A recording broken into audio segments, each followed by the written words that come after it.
Hello guys, ಎಲ್ಲ ಹೇಗಿದ್ದೀರಾ? ಚೆನ್ನಾಗಿದ್ದೀರಾ ಅಂತ ಭಾವಿಸ್ತಾ ಇದ್ದೀನಿ. ನಾವು ಇಲ್ಲಿ ಎಲ್ಲರೂ ಚೆನ್ನಾಗಿದ್ದೀವಿ.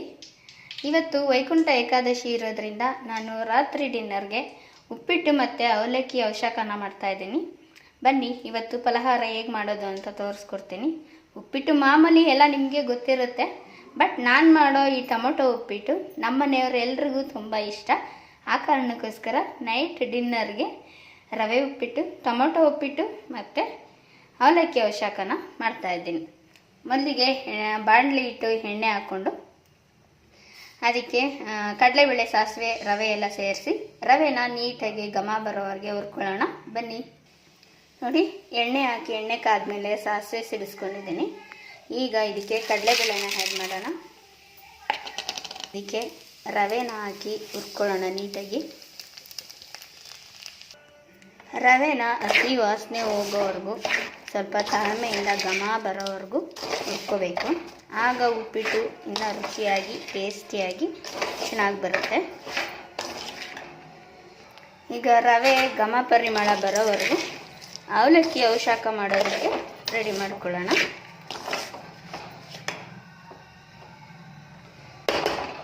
ನೋಡಿ, ಇಷ್ಟು ಒಂದು ಬೌಲಲ್ಲಿ ಒಂದು ದೊಡ್ಡ ಬೌಲ್ ಆಗೋಷ್ಟು ಅವಲಕ್ಕಿ, ಗಟ್ಟಿ ಅವಲಕ್ಕಿನ ತಗೊಂಡಿದ್ದೀನಿ. ಇದನ್ನು 2-3 ಸತಿ ತೊಳೆದು ವಾಶ್ ಮಾಡಿಕೊಂಡು, ತೊಳೆಯೋದ್ರಲ್ಲೇ ಸಾಫ್ಟ್ ಆಗೋಗುತ್ತೆ. ಆದರೂ ಒಂದೇ ಒಂದು ನಿಮಿಷ ನೀರಲ್ಲಿ ಸ್ವಲ್ಪ ನೆನೆಸಿ, ಆಗ ಸಾಫ್ಟ್ ಆಗುತ್ತೆ ಅವಲಕ್ಕಿ.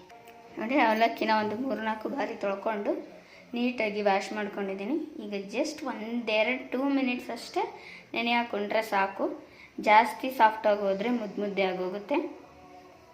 ಅಷ್ಟು ರವೆ ಎಲ್ಲ ಹುರಿದಾಗಿದೆ. ಘಮ ಬರೋವರೆಗೂ ಹುರ್ಕೊಂಡಿದ್ದೀನಿ ರವೆನ. ಈಗ ಇದಿಷ್ಟು ಹುರಿದ್ರೆ ಸಾಕು. ನೋಡಿ, ಈಗ ಒಂದು ಕಡೆ ಅವಲಕ್ಕಿನೂ ತುಂಬ ನೆಂದಿದೆ, ಸಾಕು. ಈಗ ಇದನ್ನು ಪಕ್ಕಕ್ಕೆ ಇಟ್ಕೊಂಡಿದ್ದೀನಿ. ಈಗ ಇದೇ ಬಾಣಲಿಗೆ ಉಪ್ಪಿಟ್ಟನ್ನ ಒಗ್ಗರಣೆ ಮಾಡೋಣ. ಬನ್ನಿ. ನಮ್ಮ ಮನೆಯಲ್ಲಿ ಉಪ್ಪಿಟ್ಟಿಗೆ ಜಾಸ್ತಿ ಎಣ್ಣೆ ಇರಬೇಕು, ಕಡಲೆಬೇಳೆ ಇರಬೇಕು. ಜೊತೆಗೆ ನಾನು ಮಾಡ್ತಾ ಇರೋ ಈ ಟೊಮೊಟೊ ಫ್ಲೇವರ್ ಉಪ್ಪಿಟ್ಟಂತೂ ನಮ್ಮ ಮನೆಯಲ್ಲಿ ಎಲ್ರಿಗೂ ತುಂಬ ಫೇವ್ರೆಟ್. ನಾನಿಲ್ಲಿ ಒಂದು 4 ಮೆಣಸಿನ್ಕಾಯಿನ ಉದ್ದುದಕ್ಕೆ ಹೆಚ್ಕೊಂಡು, ಈಗ ಎಣ್ಣೆ ಕಾದಿದೆ, ಇದಕ್ಕೆ ಈರುಳ್ಳಿ ಹಾಕ್ಕೊಂಡು ನೀಟಾಗಿ ಎಣ್ಣೆಯಲ್ಲಿ ಫ್ರೈ ಆಗೋ ಥರ ಈರುಳ್ಳಿನ ಹುರಿಯೋ. ಯಾರು ಉಪ್ಪಿಟ್ಟಿಗೆ ಈರುಳ್ಳಿ ಹುರಿಯುವಾಗ ಜಾಸ್ತಿ ಬೇಯಿಸ್ಕೊಳ್ಳೋಕ್ಕೂ ಹೋಗಬೇಡಿ. ಈ ಒಂದು ಥರ ಜಾಸ್ತಿ ಹಸಿಯಾಗೂ ಇಟ್ಕೊಳ್ಳೋಕೆ ಹೋಗಿ, ಮೀಡಿಯಮ್ ಆಗಿ ಈರುಳ್ಳಿ ಹುರಿದು ಎಣ್ಣೆಯಲ್ಲಿ ಹಣ್ಣಿನ ಥರ ಆಗುತ್ತೆ. ಆ ರೀತಿ ಬಂದರೆ ಆಗ ಉಪ್ಪಿಟ್ಟು ಇನ್ನೂ ರುಚಿ ಚೆನ್ನಾಗಿ ಬರುತ್ತೆ. ಜಾಸ್ತಿ ಹಸಿನೂ ಇಟ್ಕೋಬಾರ್ದು, ಜಾಸ್ತಿ ಬೇಕು ಹೋಗಬಾರ್ದು. ಮೀಡಿಯಮ್ ಆಗಿ ಈರುಳ್ಳಿನ ಹುರ್ಕೋಬೇಕು.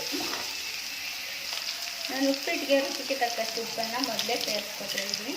ಕಾರಣ ಇಷ್ಟೇ, ಈರುಳ್ಳಿ ಆಗಲಿ ಟೊಮೊಟೊ ಆಗಲಿ ತರಕಾರಿ ಆಗಲಿ ಉಪ್ಪು ಮೊದಲೇ ಜೊತೆಲೇ ಸೇರಿಸಿ ಹುರಿಯೋದ್ರಿಂದ ಬೇಗ ಬೇಯ್ಕೊಳ್ಳುತ್ತೆ ಈರುಳ್ಳಿ ನೀಟಾಗಿ ಎಣ್ಣೆಯಲ್ಲಿ ಹಸಿ ವಾಸನೆ ಹೋಗಿ ಮೀಡಿಯಮ್ ಅವರಿಗೆ ಹುರಿಯೋವರೆಗೂ ಇಲ್ಲಿ ಅವಲಕ್ಕಿ ಅವಶ್ಯಕ ಹೇಗೆ ಮಾಡೋದು ಅಂತ ನೋಡ್ಕೊಳ್ಳೋಣ. ಅವಲಕ್ಕಿ ನೋಡಿ ಹೇಗೆ ಉದುದ್ರಾಗಿದೆ, ಸಾಕು. ಅವಲಕ್ಕಿ ಜಾಸ್ತಿ ನೆಂದರೆ ಮುದ್ದೆ ಆಗೋಗುತ್ತೆ. ಇದನ್ನು ಶೋಧಿಸಿ ನೀರಿನ ಅಂಶನೆಲ್ಲ ತೆಗೆದುಬಿಟ್ಟಿದ್ದೀನಿ. ಈಗ ಇದನ್ನು ಮಾಡೋಣ. ಒಂದು ಮಿಕ್ಸಿಂಗ್ ಬೌಲ್ಗೆ ಅವಲಕ್ಕಿನ ಸೇರಿಸ್ಕೊಳ್ಳೋಣ. ನೋಡಿ, ಈಗ ಈರುಳ್ಳಿ ನೀಟಾಗಿ ಮೀಡಿಯಮ್ ಆಗಿ ಹುರ್ಕೊಂಡಿದ್ದೀನಿ. ಸಾಕು ಇಷ್ಟು ಹುರಿದ್ರೆ, ಜಾಸ್ತಿ ಹುರಿದ್ರೆ ಜಾಸ್ತಿ ಟೇಸ್ಟಾಗಿರೋದಿಲ್ಲ. ಈಗ ಇದು ಸ್ವಲ್ಪ ಹಣ್ಣಾಗೋ ಮಟ್ಟಿಗೆ ನಾನು ಹುರ್ಕೊಂಡಿದ್ದೀನಿ.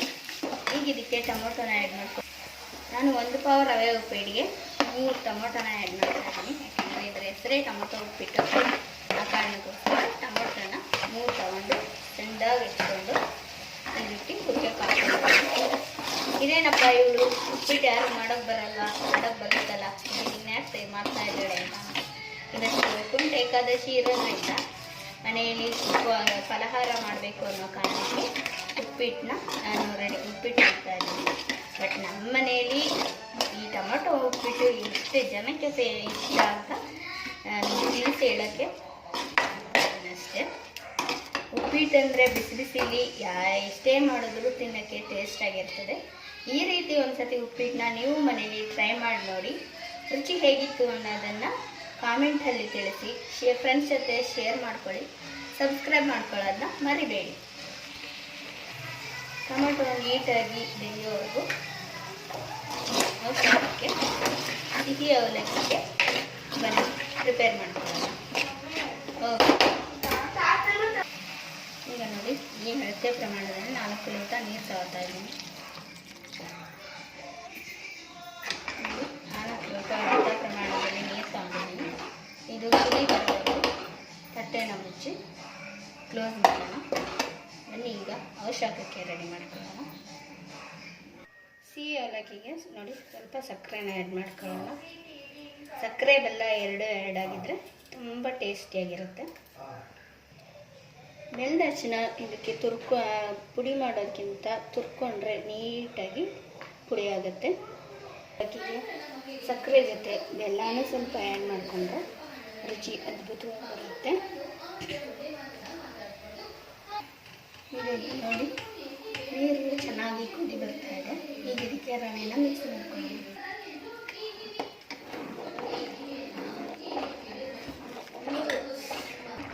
ನೋಡಿ, ಈ ರೀತಿಯಾಗಿ ರವೆ ಹಾಕ್ಬಿಟ್ಟು ರೆಡಿಯಾಗಿದೆ. ನೋಡಿ, ಘಮ ಅಂತೂ ತುಂಬ ಚೆನ್ನಾಗಿ ಬರ್ತಾ ಇದೆ. ಮನೆಯಲ್ಲಿ ಒಂದ್ಸತಿ ಟ್ರೈ ಮಾಡಿ ನೋಡಿ. ದಯವಿಟ್ಟು ನಮ್ಮ ಚಾನಲ್ ಸಬ್ಸ್ಕ್ರೈಬ್ ಮಾಡ್ಕೊಳ್ಳೋಣ ಅಂತ ಮರಿಬೇಡಿ.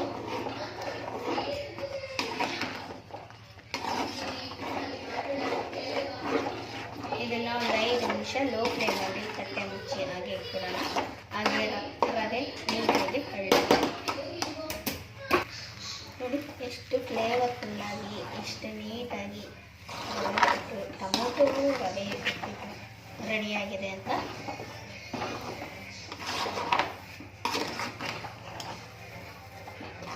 ಬ್ಯಾಚುಲರ್ಸ್ ಆಗಲಿ ಬಿಗಿನರ್ಸ್ ಆಗಲಿ ಯಾರಿಗಾದರೂ ಏನಾದರೂ ರೆಸಿಪಿ ಬೇಕಾದರೆ ಕಾಮೆಂಟ್ ಮಾಡಿ.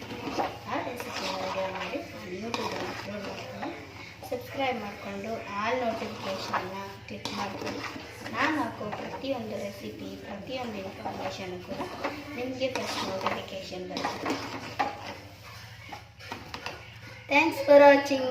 ನೋಡಿ, ಫೈನಲ್ ಆಗಿ ಸಿಹಿ ಅವಲಕ್ಕಿಗೆ ಸ್ವಲ್ಪ ಕಾಯಿ ತುರಿನ ಆ್ಯಡ್ ಮಾಡ್ತಾ ಇದ್ದೀನಿ.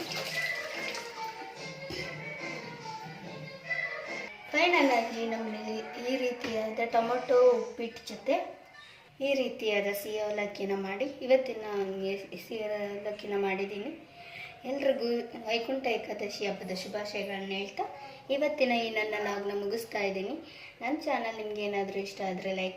ಇವತ್ತಿನ ನಮ್ಮ ಮನೆಯ ವೈಕುಂಠ ಏಕಾದಶಿಯ log. Good night. Thanks for watching.